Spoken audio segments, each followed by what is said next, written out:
Talk is talk, talk is cheap. I talk cause I walk the walk when I run the streets. I pay my dues, true OG. Say what you say, never to my face, nigga, you know me. Yo, what's good? This Talks Talk podcast. Hey, I'm excited. This episode 200. We've been consistent. We keep coming. This your boy Hail Mary, and we got a little surprise for y'all today. Yeah, it's your boy C, man. And hey, man, like I said, this is episode 200. Like I said, we keep coming every week. Rain, sleet, hail, snow. And just like rain, sleet, hail, snow, just the Hustlers edition, episode 200. Because the Hustler gonna get it. Rain, sleet, hail, snow. Yo, it's your boy Noah, and hey, man, I'm excited too. Episode 200. And I'm going to take it from the words of Puff Daddy. I thought I told you that we won't stop. You know what I mean? And we still ain't stopping. Shout out to all the listeners been down with us from day one. You know what I'm saying? But it ain't easy coming in here every week bringing y'all these shows like this, man. But we keep doing it. We keep staying consistent. Because that's the only way you're going to get somewhere, staying consistent, right? Right. We don't miss a week. And we're going to pop this thing for 200. Ooh. Once again, didn't spill not one drop. But that nigga gangster, ain't he? That's why I let him do it. I I would have had this whole place wet. I kept thinking he was gonna do that. Nah, he done did it before. If y'all ain't noticed, we in a new little spot. You know what I'm saying? We trying to step it up a little bit for the 200. You know what I mean? And with 200, and you already know we got a guest. You already know. Special guest. Special guest, man. Go ahead and introduce yourself. I don't need no introduction. I'm finna say, hold up, man. I don't want. We always have our guests introduce themselves, but this week I'm gonna go ahead and do it. Treating him like a Greenwood nigga. Yeah. Right. Yeah. I'm sorry about that, Freeway. I'm sorry about that. Well, there it go. There it is. We got the legendary Freeway Rick Ross on the prompt screen. You know what I'm saying? We had to get special for 200. You know what I'm saying? We've been messing around, but now here we go with episode 200, the infamous Freeway Ricky Ross. What up? With your Freeway? Glad to have you, man. You know, they recognize me in the airport with the mask on, man. I be saying, how y'all recognize me with the mask on? Hey, you got a distinguished look. So if they don't know who I am, hard as I've been out here working. That's why I know it. And see, and I've been out here working. Go ahead. So you been working what? I've been working for the people. Oh, you been working for the people? Yeah, I'm doing the people's mission. Hey, we appreciate you coming fooling with us then, man, because we part of the people. You already know. That's why I had to be here. 200th anniversary too. Oh yeah. How do you, Rick, let me ask you this. How do you feel with people approaching you like that? Is that something that get on your nerves or whatever, or you embrace it? I love it. You know, I worked all my life because I wanted to be important. Yeah. You know, since I was a little kid, I knew that being important meant something. And I always wanted that. So, you know, to have people come up and recognize me with a mask on, I mean, the first time somebody did it, it really like blew me away. It was like, I recognize your eyes. I was like, huh, you recognize just my eyes? And now, you know, I'm having people to recognize my voice. And so it's really, for me, it's an honor that people come up and talk to me. I feel good. Like, when they come up and ask me for a picture, I'll be like, wow, I feel just flattered that somebody feel enough about me to ask me to take a picture with them. So I don't think I ever get tired of doing that. I think when the lights finally go out, I'll be a little disappointed that I won't be able to do that no more. I guess that's why I keep being relevant. You know, I keep trying to find ways to stay relevant, and because I like that attention. Oh, okay. And I'm gonna tell you why I said for episode 200, I was telling these guys right here. I said, man, I'm gonna hit Freeway Rick Ross up because you know what I'm saying. I was following you, and you give off like an aura. I said, boy, he's like a real approachable nigga. You know what I'm saying? You very approachable. You know what I'm saying? So I kind of felt like, man, he gonna keep it all the way 100 with us and talk with us. You know what I'm saying? And you hit back. No doubt. And so, hey, man, hey, all I can say, man, you a real one for that. You know what I mean? And that show you right there. All No you have doubt. to do is reach out. Right, right. You don't never know what Well, they you might say. know, I got a saying that if they never come to the hood, are they really the homie? Right. That's real. That's real.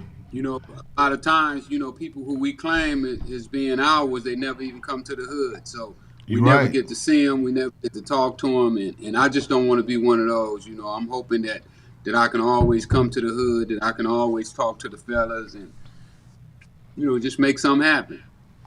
That's real. That's real. And like I say, Freeway, we checking in all the way from Greenville, South Carolina. Have you ever I've been there. Oh, you have? Yeah, I done did book signings in Greensboro. Come on. No, man. no, we in Greenville, South South Carolina. South Carolina, yeah. We in Greenville, South Carolina. So, okay, I was over there by Raleigh Dorm. So That's north. That was north. Yeah, you in the north. We down here. Y'all got you know. them names so close though. You know, Greenville, and you know they Yeah. throw me off with them names. I never been. I never been to South Carolina. I gotta come. Let's set something up so I can come down. Hey, we can do that. You gotta come bring some of the. I see the cannabis by Rick Ross. I need a couple samples. Ooh wee. Can I bring them down there with me? They legal down there? Not yet. Yeah, a small amount though. Oh, they is. You can bring a small amount on the plate. Or is that just me? In North Carolina, you can have a zip though. But hey, Rick, I'm gonna tell you this. Though. We one of the fastest growing cities, top 10 fastest growing cities. So hey, come down here and get you a piece of this thing, man. Well, get you a piece of the pie, but some money down here.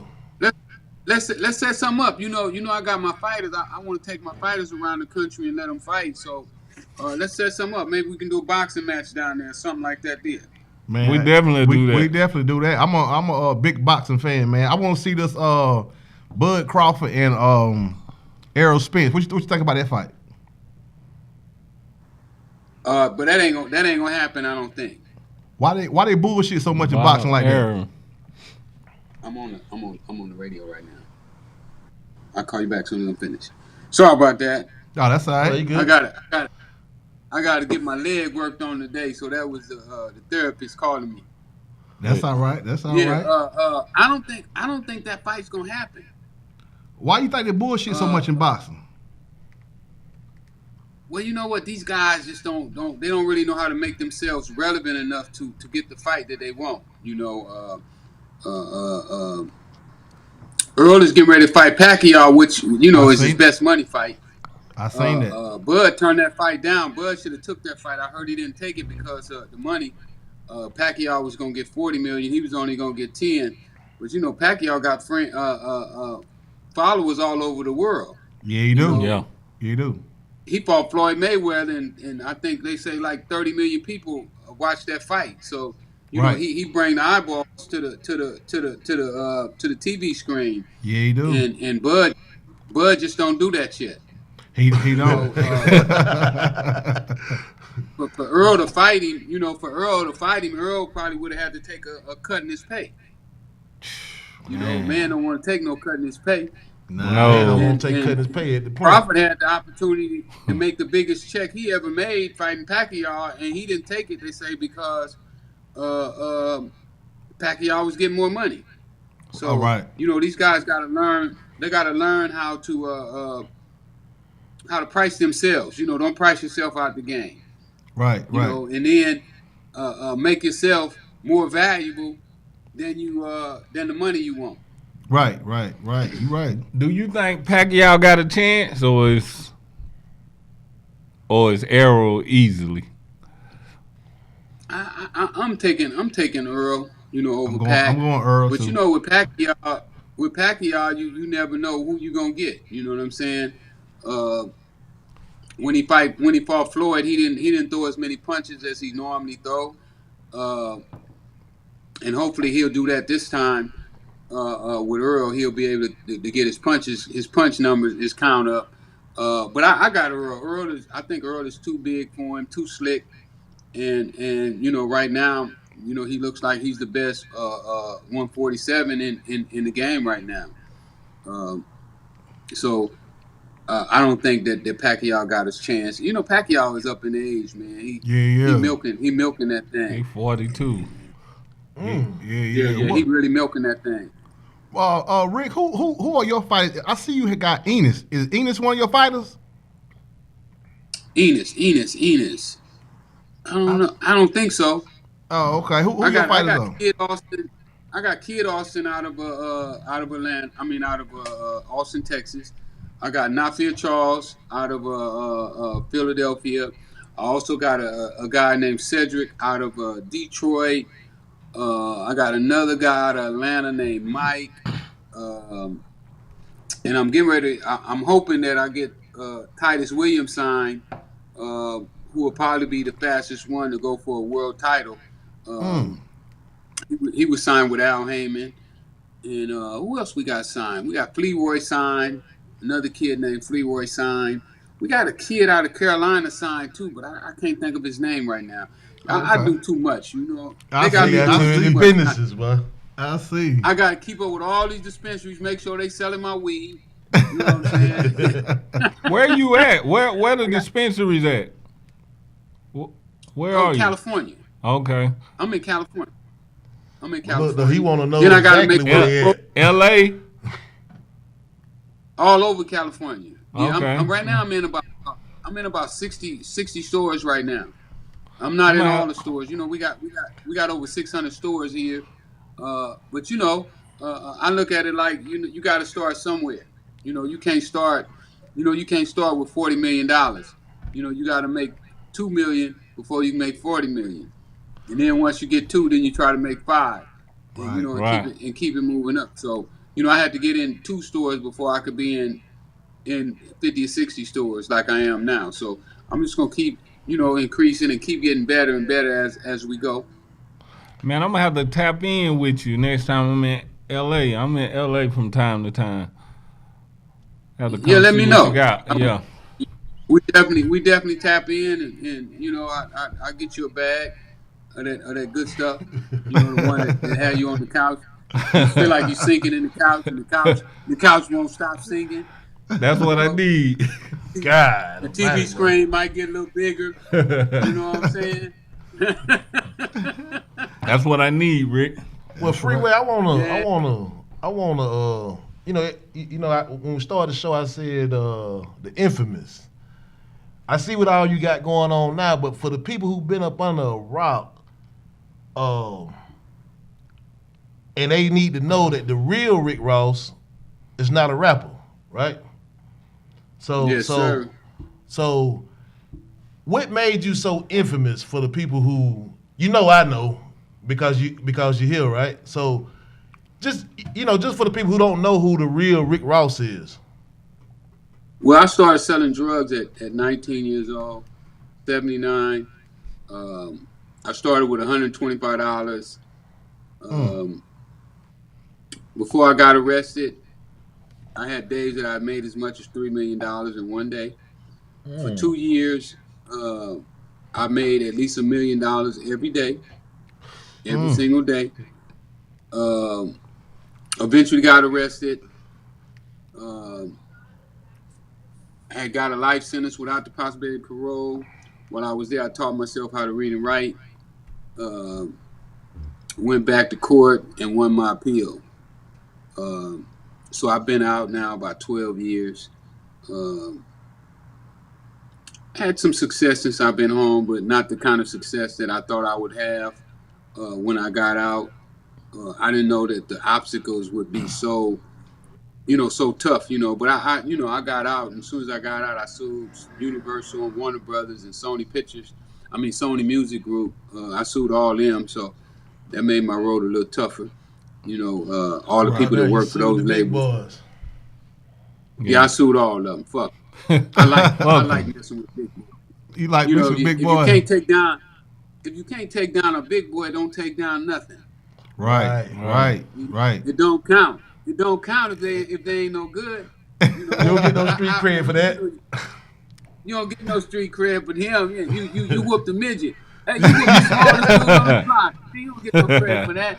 Shut up. Sit down. So, I like to pick big fights. Yeah. So when I come home and I knew that them companies was using my name, I believe it. You know, I had to go to war. So that's what I did, and that turned a lot of the people away from me who really I could have helped as well as they could have helped me. We could have helped each other. But a lot of people, what I found out about our people is that they would see themselves fail so that you can't be successful. That's true. It's crazy. I don't understand it. I don't understand that neither. Huh? I said I don't understand that neither. That don't make no Crazy. sense. That's the old saying. Cut your But they'll nose do off. it. They'll self-sabotage themselves just so that you can't make it. I mean, you just look around at all the different people that you come in contact that did business, who you was gonna help and do a favor to, and they turn around and do something stupid. Right. To make you where you can't do it no more. Like I just can't fuck with it. I can't fuck with it no more. Yeah, and that one I gotta leave that one alone. And that's happened to me so many times. Where you start helping somebody and they coming along, and then all of a sudden they grow a brain and say, "Oh, this motherfucker, he think he in charge. I ain't gonna do it with him no more because he making this amount of money and that amount of money." And then you be like, "Well, when you start messing with me, you didn't have nothing." Right. You was sleeping in a cardboard box and you didn't have a blanket. Right. Now you got an apartment, you got a house, you got clothes, you got money in your pocket. Right. Now you get smart. They worry about you having a bigger apartment, bigger knot in your pocket. Yeah, how much you getting out of it? What's your cut? And see, on the level that you did it, man, I know you experienced that so much in the game. You know what I'm saying? And I don't know why they're worrying about your cut because, man, you was making a cut like no other. Well, they shouldn't worry about nobody cut. They should, but their own. They should be figuring out how can I make my pie increase in size. Right. And that's the key. Worrying about how much you getting, it's not gonna do them any good. And 9 times out of 10, that they can't stop your money no way. No, they can't. Doing them a favor. Your money gonna keep coming anyway, no matter what they do. Right. You right. Exactly. You right. So dealing with our people, it ain't always easy. No, but, it ain't. Necessary. Necessary though. Hey, it's necessary though, right? It's necessary, yeah. Rick, absolutely. Rick, something I always wanted to ask you: how do you feel about somebody taking your name and they're actually more known for it than you are? Well, now he ain't more known. He ain't more known than me. Don't start no mess. He just look like that. He just look like that. Listen, he more known than I am inside of the hip hop community. Oh, okay, right. My brand is a worldwide brand. My brand been around. Let me see. They start doing specials on me in like 86, 87. When I saw my first documentary on the news that they did, it was called LA Gang Godfather. So I don't believe that he's more known than I am. Plus, his is not generic. My notoriety is generic. They paid to get him where he is. They bought commercials and they pay the radio stations to play him. But mine come from the streets. The street cats made me who I am today. Like they can't cut my water off. Them dudes in the streets is the one that cut my water off. That's who buy my books. That's who buy my T-shirts. The everyday people who walk on the block. Those are the ones that have supported me. So, okay, I see what you're saying. He's more famous. They don't want him to. As soon as they don't want him to be who he is, then they can stop it, right? Exactly. They can't stop me from being who I am. They can't cut my water off. But it's hard for me to figure out how a man wouldn't want to make his own name and have his own reputation, his own legacy. So his legacy goes down as the guy who stole Rick Ross's name. I mean, Right. he's gonna have to live with that. His grandkids got to live with it. If his grandkids go to bragging to somebody, oh my granddaddy was a famous rapper, and they say, you talking about the one that stole Rick Ross's name? That was your granddaddy? I mean, he's never gonna be able to live that down. That is something that he's gonna be stuck with for the rest of his life, and that's probably why he don't like me and why he won't talk to me because of that. Now, But, I'm gonna say this too. When the rapper Rick Ross first came out, you know what I'm saying, and like I say, the guy put good music. I can't deny him. When I first heard the name Rick Ross, his name sounds so familiar. I was like, man, I done heard this name before, but you know what I'm saying. I couldn't put my finger on it until you surfaced. You know what I'm saying? Well, you're not surfaced. He was already surfaced. He was already surfaced, but until they started putting it together, I was like, that's where the name came from. You know what I'm saying? Well, in '96. In '96, I was in 11th grade. In '96, I was the most talked about person in maybe in the world. Right. I was on every news. I was on Nightline, Dateline, 2020, 60 Minutes. I made front page of Washington Post, New York Times, LA Times. So in '96, when they discovered that the CIA was connected to my drug supplier, everybody wrote about it. I mean, right. This was something that our leaders had talked about for years and years. Malcolm X and Elijah Muhammad and some of our greatest leaders had always said that they believed that the government was the one putting drugs into our community. Right. And you pulled the curtain back on that. In 1996, Gary Webb, like you say, pulled the cover back. So he exposed that, okay, y'all putting Rick in jail, but what about his acquaintances? What about his partners? What about the people who helped him traffic drugs into this country? Starting with Danilo Blandon and then went all the way up to Ronald Reagan, George Bush, and Oliver North. So it was a big story. I mean, Esquire magazine said that my story was more influential.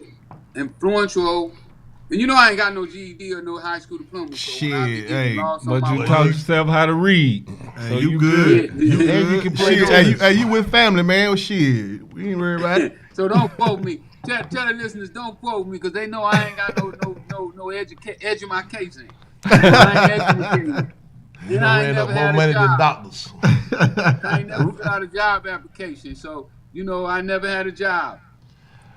Rick, but go ahead. When they discovered that that these people was giving drugs to me, who turned around and gave them to gang members, the story went crazy. Right, it went everywhere. Right. And it also was the first time. Go ahead. And see, this one I kind of, because I done did all the research on Freeway, right? Okay, I'm like, Ronald Reagan really wanted that war. I mean, to the point the way he didn't care where he got the money from. No, he was scared. He thought that Russia was finna be marching in America's backyard. So he had to get the money any way he can because the American people wouldn't support that, right? Right. Congress had ruled that they could no longer give money to the Contras because the Contras have been doing so many heinous crimes and against humanity. So they felt that the money should be cut off. But the actual president said, "Well, I feel differently," and he took a back road to it, right? Absolutely. He felt that if Russia took over Nicaragua, that they would be touching dirt that connects to the U.S. Okay, so they got a pathway straight there. Right. They was already in Cuba, so he didn't want them over here. So he felt that if we had to sacrifice a segment of our society to save the whole country, so be it. But look at who he sacrificed, though. That's the whole thing. That's what makes it so awful. You know what I mean? It's a dreaded thing. Yeah. Because you sacrifice. The people that you didn't want. the people you don't want. Right. The have-nots. Yeah, so you really in their eyes they was doing a double hit. They was getting 2 for the price of one. Right. Two for Right. the price Come of on, one. yeah. And they Exactly. getting rid of the people who they don't want inside the country. Exactly. Rick, I wanted to ask you one more question about the rapper Rick Ross. Then we're gonna leave that alone. How do you think he should have handled it? Like, say you had did that, and then the guy name you took, he got out of prison. How you would have handled it? I probably, I'm what they call a sucker though. I probably would have gave him half of my wealth. But not. Man, that's get on your feet. You know what I'm saying? I know you're a hell of a dude. I know you ain't gonna steal from me. You ain't gonna rob me. You ain't trying to extort me. Let's do something together. Right. Let's see what you're thinking about. Where your head at? I know you've been gone a long time. I know you've been studying. Cause I know the guy done studied me. Right. He done Right. studied Definitely. me. If you look at his knuckles, he got my name tattooed across his knuckles. So, every time somebody do that, you only tattoo your dead homies on. Right. When you were tattooing a live dude that you don't even know name on you, Right. that's saying a whole lot. But let me say this. Let me say this, Rick Ross. Hey, the name Rick Ross. I love the name. It's that's your name. It's love it. But had he used Rayful Edmonds, that ain't got the same ring. No, well, he tried to, he tried to say that. He tried to say that in one of his songs. Remember, he said, "I think I'm Big Meech, Larry Hoover." Right. The one he got in trouble with the GDs for. Well, that was kind of like a slap at me. Trying to tell me that that I could have used anybody's name. And I was like, no, okay. You know anybody's name. Nah. Don't come with that bullshit. You can tell that to a sucker. I was born, but not today. Right. So you think the name actually helped him some? Yeah. I think so. I'm Rick Ross, so I could tell you the kind of love and respect that my name get. I was when I was in jail, I talked to Freddie Fox one time, and Freddie Fox loved me. Shout out And Freddie he said Fox. he was going to the. You remember Freddie Fox? Yeah, he's rolled with Naughty by Nature and all them. Bumpy Yes. Knuckles, ain't it? Yeah. Well, I talked to Freddie. Freddie said he went to the concert because he was like excited. Oh, my man is rapping now.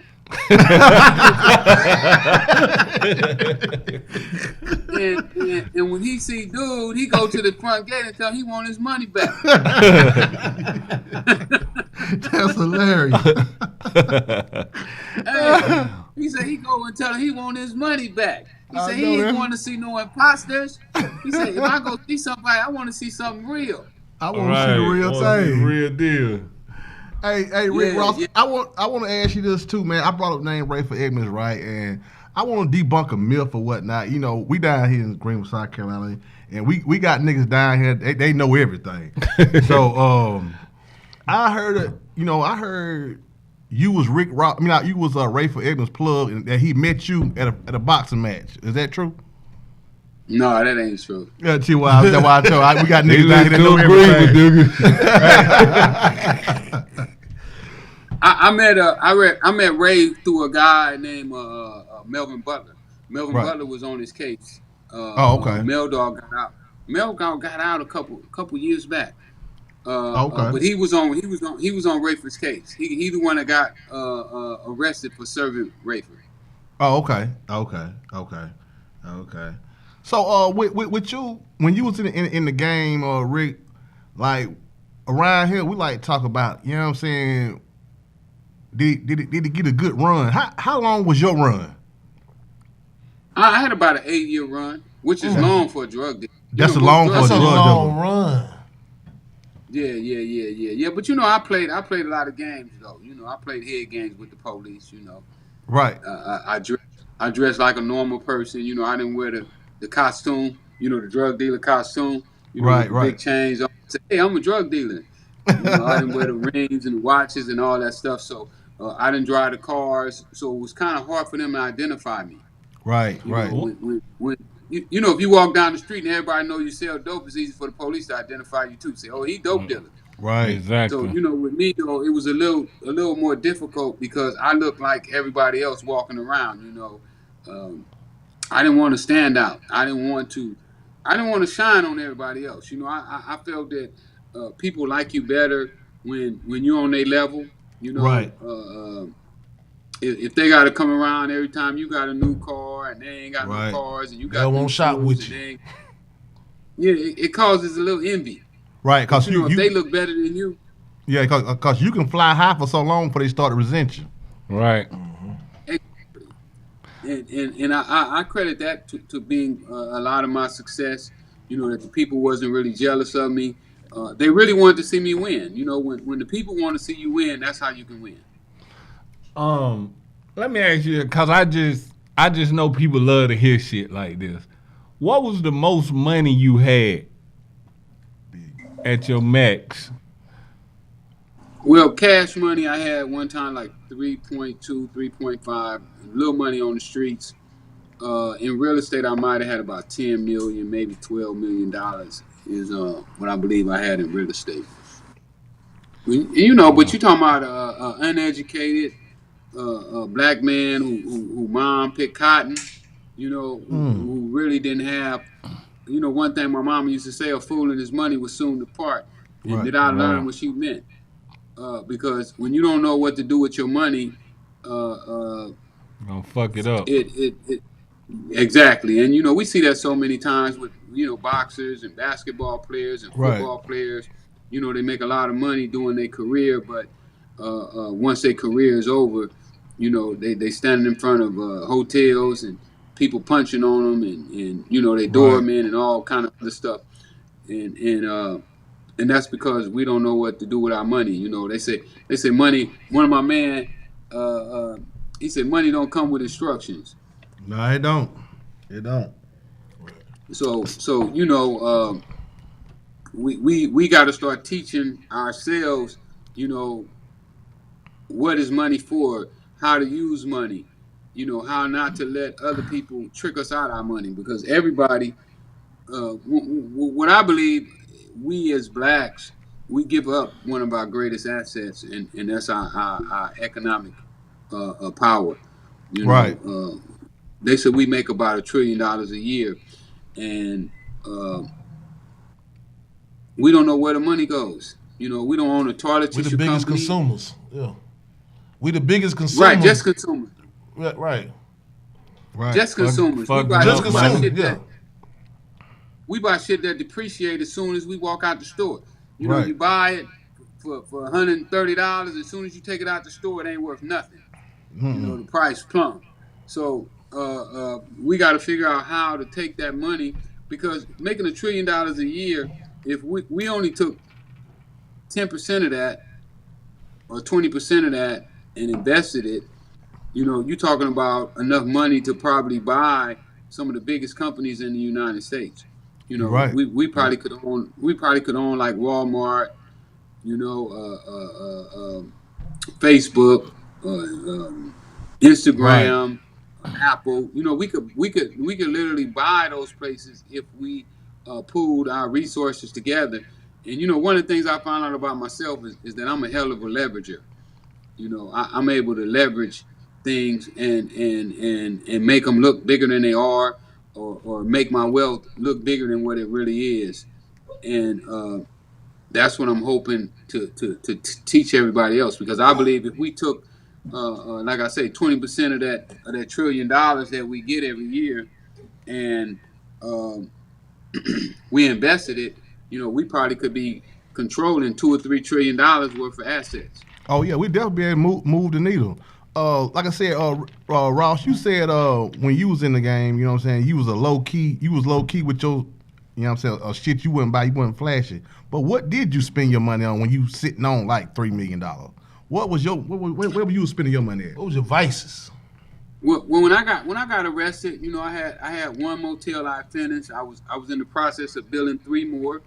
I had about 30 houses. I had apartment buildings. I had a junkyard. I had a beauty salon, a shoe store. I had a tire and wheel shop. car wash. I had a theater that I was doing. I was gonna call it All the West stuff Coast to of make Power. money. Yeah. I was doing things to make money. I wasn't really turned on by cars.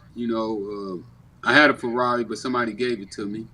Okay. Uh, I had a Benz, but I bought that from the auction. So the things that other people were turned on by, they just gave me that kind of stuff. Rolex watch. Somebody gave me a Rolex watch um, that I only wore twice. So I found out that when you take your assets and you pool them into the right things, the things that other people want, well, people just give them to you. Yeah. Yeah, you right about that. So when you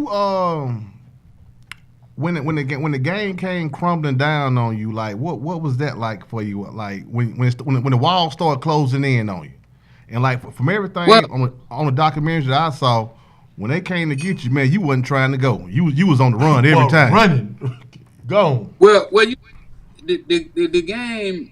It was funny. I quit before I got before they ever put handcuffs on me. I'd Oh, already okay, quit. I've been okay. out the game for about a year and a half when they finally caught up to me and put me in jail. But yeah, I should run from them. I'd run from them quick. I'm glad back then they wouldn't shoot you in the back. Right. It's They'll crazy definitely because do it now. it should have been more racist in the '80s. Uh, uh, but back then they wouldn't shoot you in the back. So many times. Now they had the cops shoot at me a few times. But they Right. missed. But Yeah. but it Why you wasn't as here bad now? as it is right. It ain't as bad as it is right now. I don't think I would run from the cops right now. You could. You can. I'd be terrified to run from them right now because they're gonna try to shoot you in the heart. They They gonna ain't shoot shooting you your in the whole leg. back up. Yeah, just like the little girl that they shot a couple months back. They say she was waging a knife, and Oh I mean, yeah. why didn't shoot? I'm like, why didn't shoot in the leg or the butt cheeks or Right, something? right. Don't shoot for the heart. Why you shooting to Right. kill? Just stop her from shoot hurting to the other stop. party. Right. Yeah. And Yeah, shooters. when you was doing your thing, LAPD was one of the worst things it was. Gangsters. Them was the biggest LAPD. gangsters, wasn't it? LAPD and the sheriffs. And the They sheriff. both was together. They formed a task force. They called the Freeway Task Force. Oh, did And they? that's yeah. I testified against the cops because they was crooked. They was Right. shooting at people that was unarmed. That they was planting drugs on you, And that fabricating search warrants, and I mean they was some bad actors. One of them called himself Diablo, the devil. Diablo. Yeah. yeah. Yeah, he called himself Diablo, the devil. Didn't they actually make a movie like what the Rampart movie? Wasn't that about them boys? Rampart was the ones after the Freeway Task Force. Like Oh, okay. the Freeway Task Force, 35 cops got suspended Oh, okay. right off the bat. 35 got suspended. Only like 8 went to jail. And they didn't get no whole lot of time. They should have gave their ass forever. I believe that if you're police and you supposed to keep the law, that if you break the law, you should get twice as much time as a Right. normal person. I Definitely. mean, if I was a judge, that's what I would do because you Right. supposed to. Because when a cop go rogue like that, he really corrupts the whole. He makes the whole system seem like it doesn't work. Right. I mean, because if you can't count on cops to do the right thing, who gonna do the right thing? Right. These supposed to be the Exactly. people who make everybody do the right thing. So once you get them going rogue, so now you got guys who saying, well, if the police stop me, I know they're gonna shoot me anyway. So I Right. might well get off first. So it just starts that type of mentality where the system starts to go in total chaos. And that's kind of where we at right now with our system is in so much chaos because people are no longer believing in the system. Right. Right. Something I've been hearing is snowfall is about your life. Is that true? Let me say this before you answer that though, Freeway. Absolutely. Freeway, let me say this. I got on Snowfall late. I was just about to ask the same thing. I got on Snowfall late, right? But I had already did my history on Freeway. So as I got to watching it, because when it first came out, people wasn't saying that was Freeway Rick Ross story, right? But after about the first season, I was like, damn, that kind of sound for me. That sound like that might be Freeway story. So is it your story or is it a rendition of it? Well, they took pieces out. You know what they did is they try to play like the three chord Mollies. You know, this ain't that, this ain't that. You know, which card is it under? But my people knew, my fans, my followers, they knew right off the bat because they started contacting me as soon as it came out. Man, they stole your story. This is your story. So, you know, me and John Singleton was working together for a little while. We was gonna do the movie together, Okay. and I heard something about that. John broke off, and next thing I know, Snowfall was coming out. So, you know, he brought one of my first books. If you ever go look at John Page, there was a picture with me and him on it where he was buying one of my first books. He bought one of my demo books. You know how they give you like 10 books that's demos and let you see them. Well, he Right. wanted one of those demo books. He had to have one. I think he might have Okay. paid me about $50 for that book, but I guess he figured that's what he was paying me rights to do my story, the $50. Boy, he got a Oh. deal, Yeah, didn't he? so yeah, he got a deal. Uh, uh, absolutely. From all the things that I hear about it, they use a lot of my story in it. I mean, you So know, you don't who else watch it. do you know? Oh no, it's a cartoon. I don't watch cartoons. When I was a kid, I used to watch cartoons. I was just about to ask you how much is the way Franklin move, how you move, So he but said he you don't watch you don't it. watch You it. don't watch it. You don't watch it. I met Franklin one day. You know, I was at Whole Foods one day, and Franklin came up to me because I didn't know who he was, and we talked, and I really liked the guy. Had a really good attitude. He said he wished that John would have had me on the set. He thought that it would have been good for John to have me on the set. So you know, I like him, Okay. and I was hoping that me and him could do something together one day. Uh, but so far we haven't been able to do anything. Damn, But yeah, man. Snowfall, they jacked me. So lawyers been contacting me saying that they could sue him, but I don't. I think the same problem that I ran into when I sued the rapper and Universal, we may come up with the same problem, statute of limitations, because you only get 2 years in order to file a lawsuit when somebody Oh. do something against you. And with suing the rapper, I saw where you end up having to pay like $490,000 for the rapper for the lawyer for the fees. Was that true? Yeah, I owed him. I'm gonna give him that too. I'm gonna give it to him in all quarters. As soon as I get rich, I'm gonna take him and give it to him in all quarters. Tell him to come get Man, it.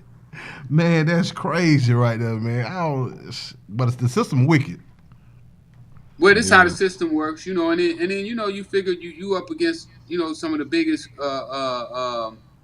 corporations in the country. Universal, Right. Warner Brothers, and Sony Pictures. I mean, you don't get much bigger than them three, especially when Billionaires. it comes down to entertainment.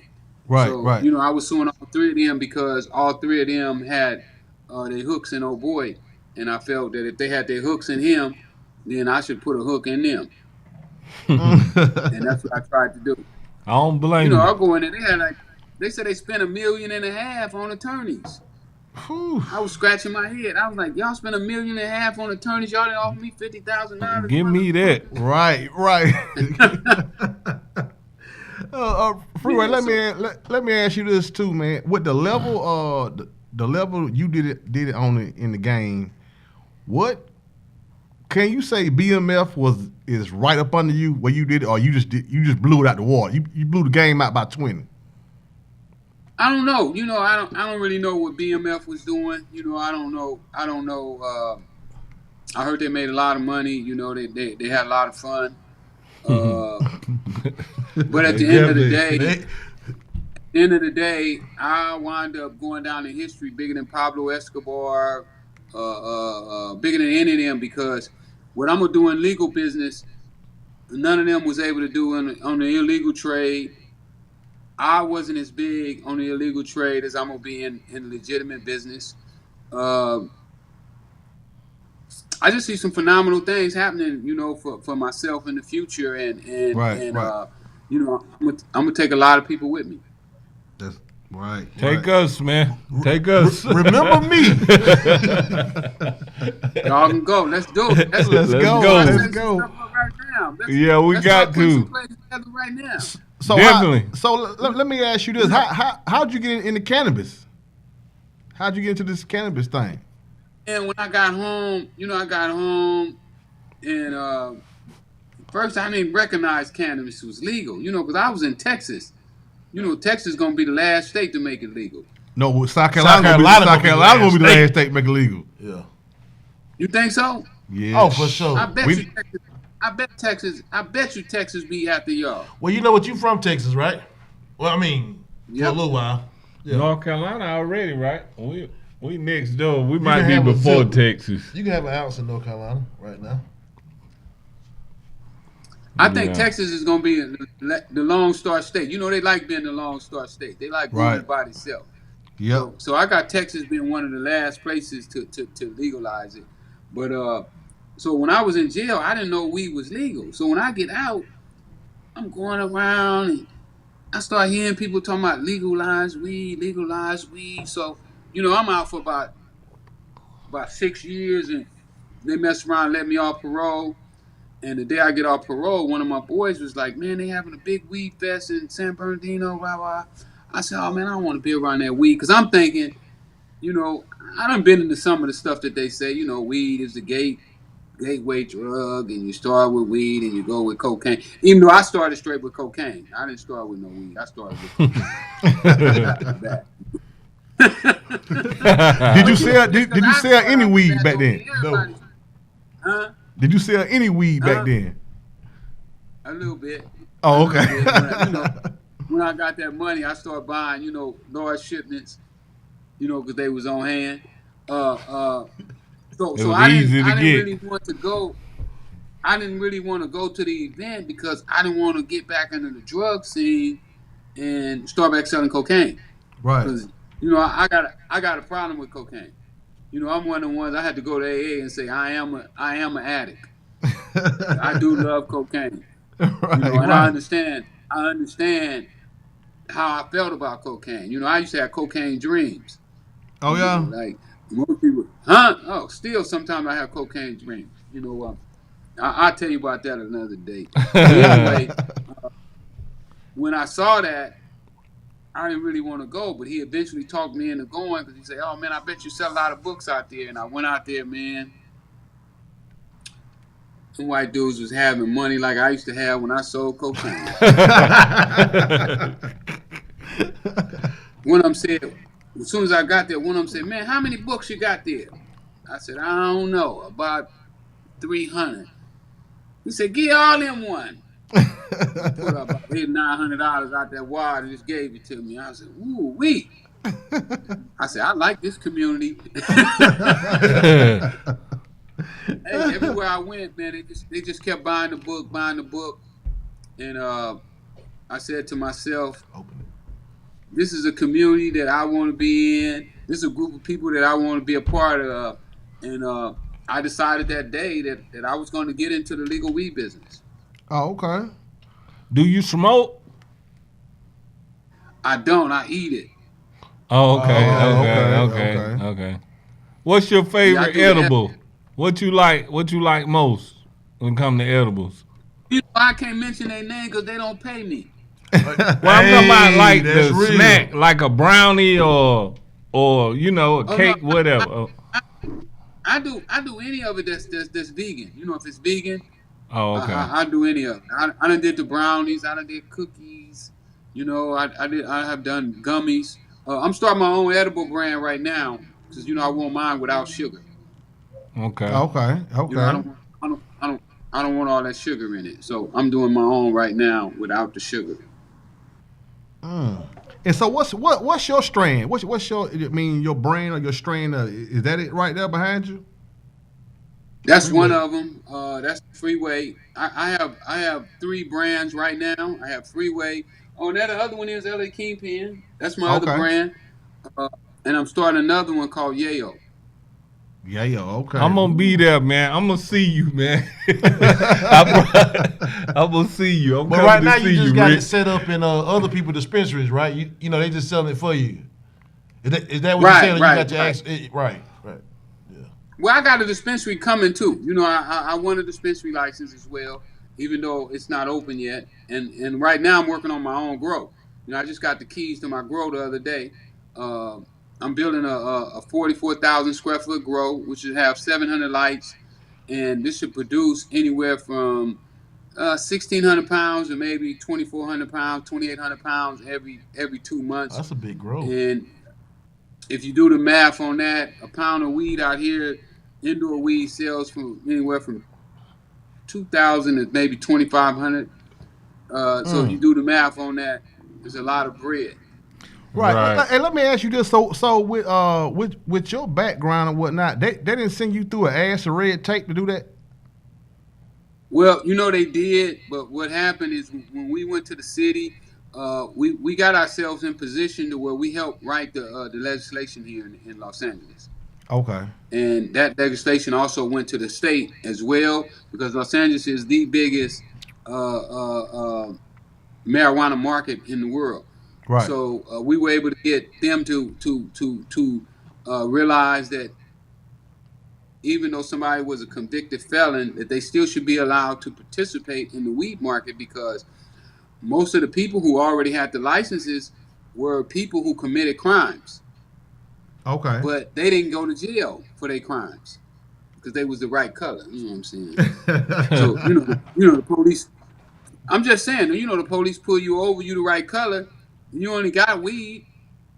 So he might Right. say, boy, give me that weed and go on about your business and leave that stuff Right. alone. You right. You But right. if you're a black guy and he catch you with some weed, you can't be reformed.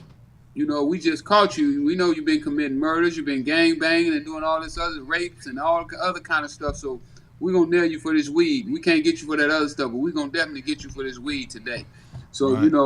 what they did is a lot of blacks went to jail for marijuana uh, uh, uh, when other people didn't.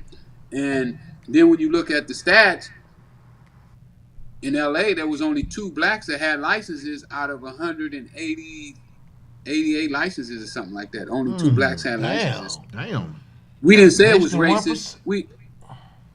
We didn't say it was racist. We just said it looked like it. We know y'all don't want to look like Really? racist. Let, We know y'all don't want to look like you're racist, so let's clean it up. let me ask you And this, we were able to Freeway. get the city. Let me ask you this, because at the end of the day, we dealing with at the end of the day, we dealing with drugs, right? Okay, so when you started back in the '80s, it was almost like you had the cheat code, right? Because having the ready rock, and now you jumping in, it's already moving. But back then, you kind of you monopolized the game somewhat because it wasn't out, He was right? ahead of the curve. He was ahead of the curve. Right. So what challenges are you facing now because you don't have that same, you know, Well, I do got that advantage. Right. See, the, hey, the people who are now, they got the money for the weed, but they don't have the know-how.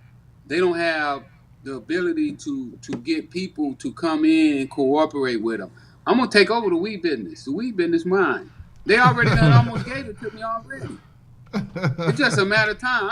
I'm just looking at my watch like, oh, we're gonna close escrow in 2 years. That's In big 2 years, we business close. too. Huh? That's big I business didn't. too. is it as big as Oh yeah. the cocaine In business? California, in California alone, they say it's gonna be $58 billion a year, just in California. You just answered my question. So what I did is I said, well, if I just get 1% of that 58 billion, I can take care of my people. None of Right. my people be hungry. You right. You right. Exactly. So I feel like I got advantage over the game. I mean, even with my brands, I'm already connected with all the big companies in California, just about. So they won't be able to sell their companies without my permission. Let me ask you this, Rick. Like, out of the guys you was running with back in the day, in your heyday, how many of them you still connected with, or cool with, or Uh, whatever? Getting money Most with. of my guys, most of the guys that I grew up with, we like brothers, so we still good. A lot of guys that I got money with, we weren't really friends. Right. Even though you might think you're friends, but it was a money situation. So I see a few of them, but not really seeing. But right now I'm almost like a loner right now. Because most people are not going to go down the road that I'm going down. So I'm kind of traveling almost by myself because it takes a lot of sacrifices to do what I'm doing right now. To get out of prison. You look at this here. To get out of prison, I've been out 12 years now, Mm. and I already have, like I said, I got 3 brands already in stores. But now I'm building my own grow.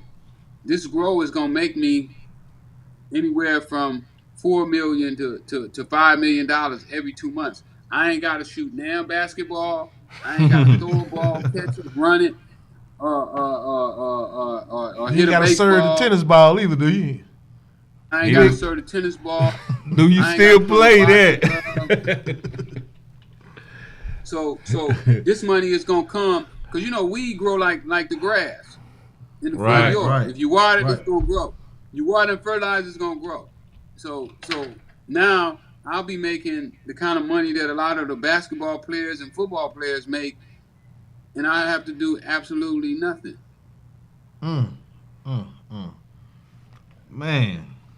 Do you So still play tennis? Since my man brought it up, I know you was a tennis player when you was young. I just I just left the tennis court with my babies right now. I Oh, teach okay. I teach So a group of kids. I teach a group of kids in the hood how to play, but I don't really go out and play for myself for entertainment nor rec. Uh, um, I just don't have the time right now. My Right. schedule is crazy. Right. I see you very hands on. Like I said, I was on your Instagram the other day and I saw when you got the keys.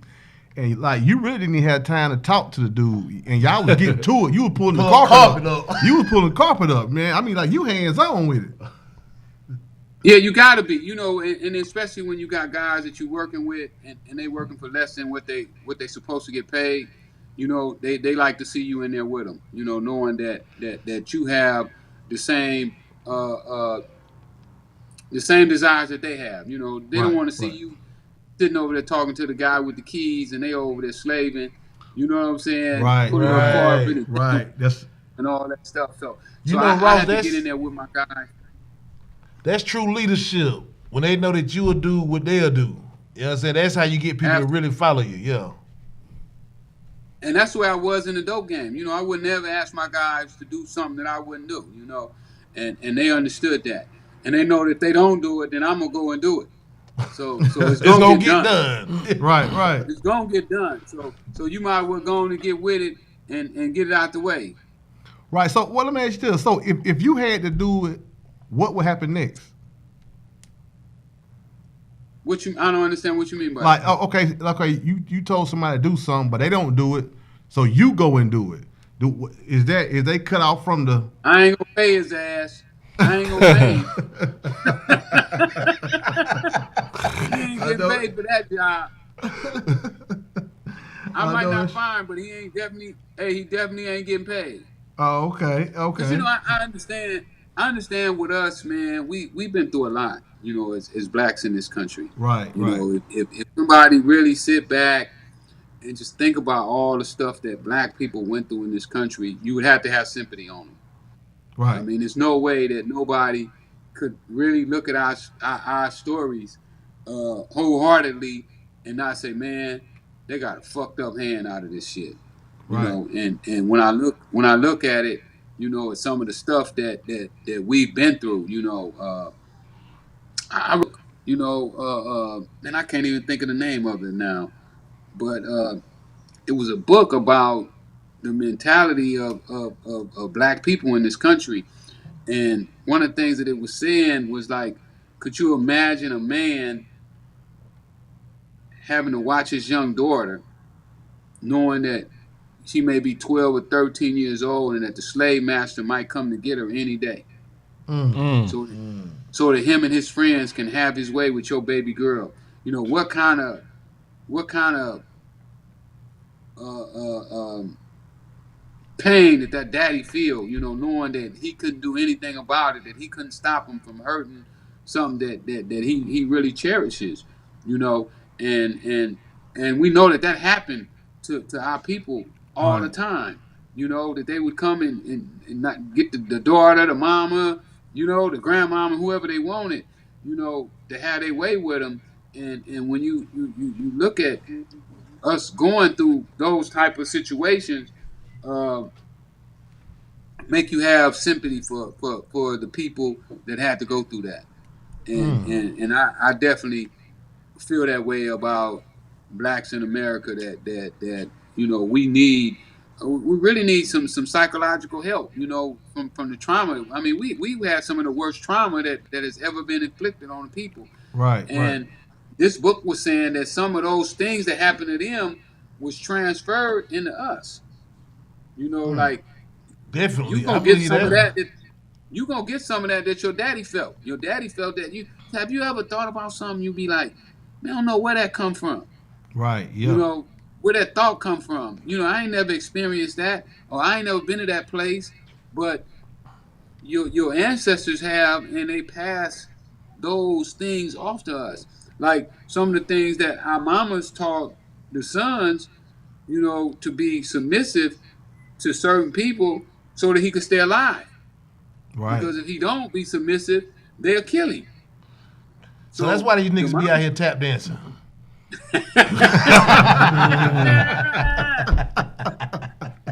Hey, they got it from their mama.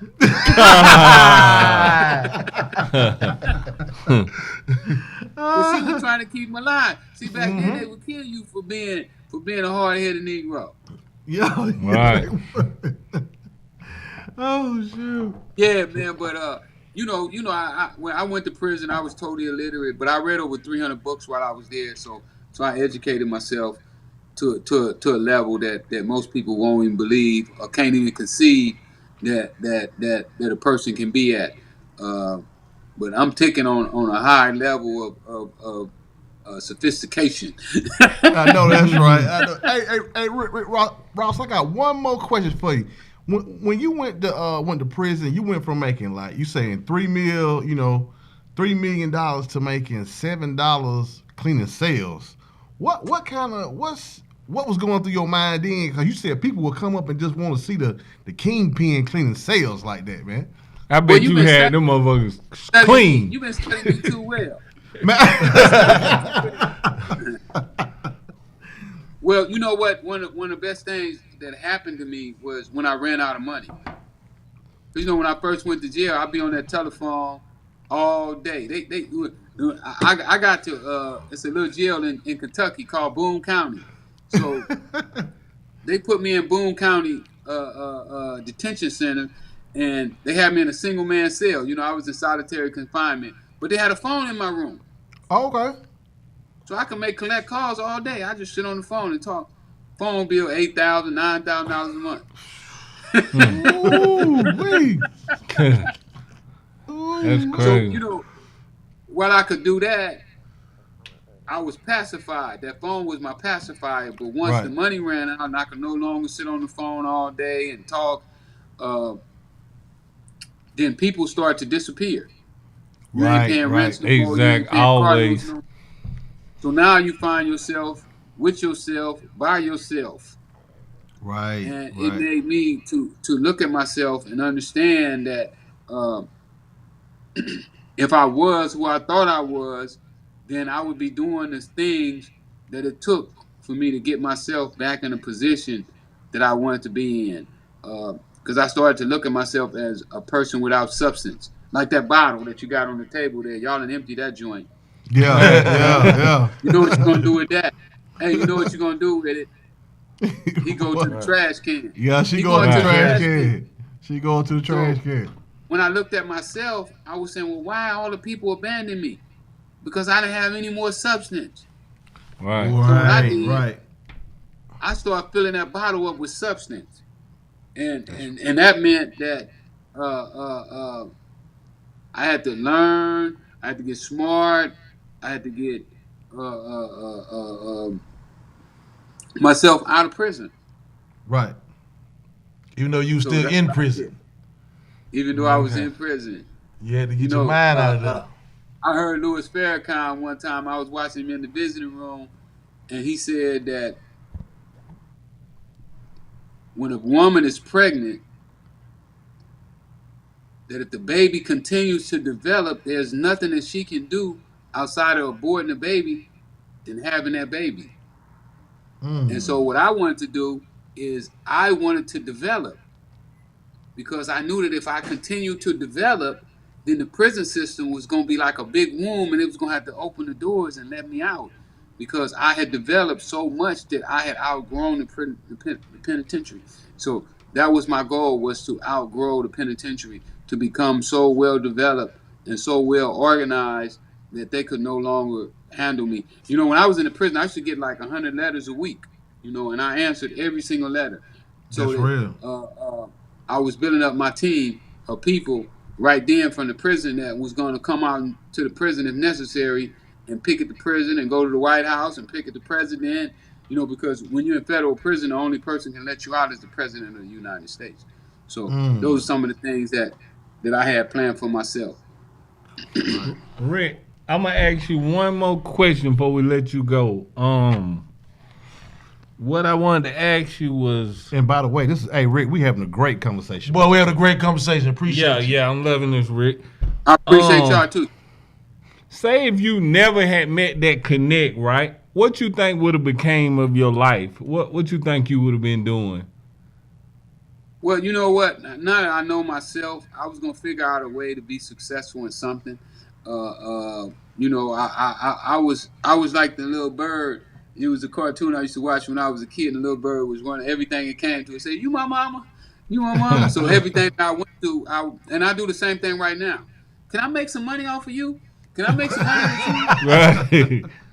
Yeah. So I'm always looking. I mean, you know, when I'm in the airports and people, matter of fact, I met my tech guys, the guys that's helping me with my technology right now. I was at baggage claim one day and he walked up to me and said, "Man, you Rick Ross." And I was like, "Yeah." He said, "Can I get a picture with you?" And I said, "Yeah." We take the picture and I hit him with my next question. "What you do for a living?" He told me, "I'm a cybersecurity guard." "Oh, you the one I've been looking for. I've been looking for you." My man. Yeah. Are you a good cybersecurity guard, or are you just one of them ones who just collecting a check, hide around, let everybody break in and do everything they want to do? Or are you good at what you do? You know, and that's pretty much how I get to be who I am and how I get my information, because I'm always asking questions. I'm always curious about what's going on, and I always want to improve myself. So, Right. Hey, Well- if you feel like you can get some money with us some kind of way, let it be known. Hey, look, we already we can get some money together. We Right, we okay. can definitely get some money. Four black men. right, Black men right.